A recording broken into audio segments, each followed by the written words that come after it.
to talk about inspections and the ways in which we can create an inspection via the manual or an automated method.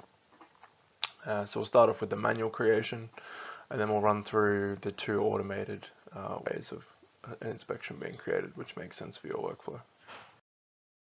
Okay, so first thing we're going to do is create a manual inspection. So you can either tap the barcode scanning at the bottom here to scan a piece of equipment and then create it from there, or we can do a manual search, which I'll just really quickly do here. So I'm searching for small compactors. We'll pick any of the items here. We can see some details about the equipment generally and what stages they're at. And then we can go ahead and create an inspection really easily there. So I'll just go ahead and tap inspection type. I'll pick brakes as an example. I can adjust the inspection date and then I can hit create. So that's created an inspection for us. That's going to fall onto the unallocated queue. So if I go all the way out and refresh, we'll see that appear at the top here shortly. The second thing we can do is a pre-hire inspection being generated automatically. So based on system parameters, you can have that be generated pretty much as the transport docket's created. So what I'm going to do here is tap fulfillment, open that up. Oop, I tapped the wrong one. Fulfillment.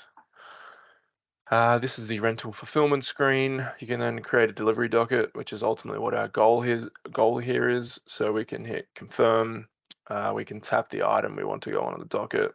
We can also just add in a delivery instructions there. Hit confirm, and then as we do that, that should generate an inspection here. So we can see the first one's just come through. So it's that one. So if I tap into here, we'll see that that one's for the brakes, which is the one I just created. And then we go to my list and we can see this one's the pre-hire inspection. So this one automatically was created. And here we go. We can see the checklists have just come through as well. So nice and quick. The last one we want to do is basically a post-hire inspection. So this one occurs when the equipment returns to the yard. In this particular workflow, it's specifically around when the pickup docket's completed.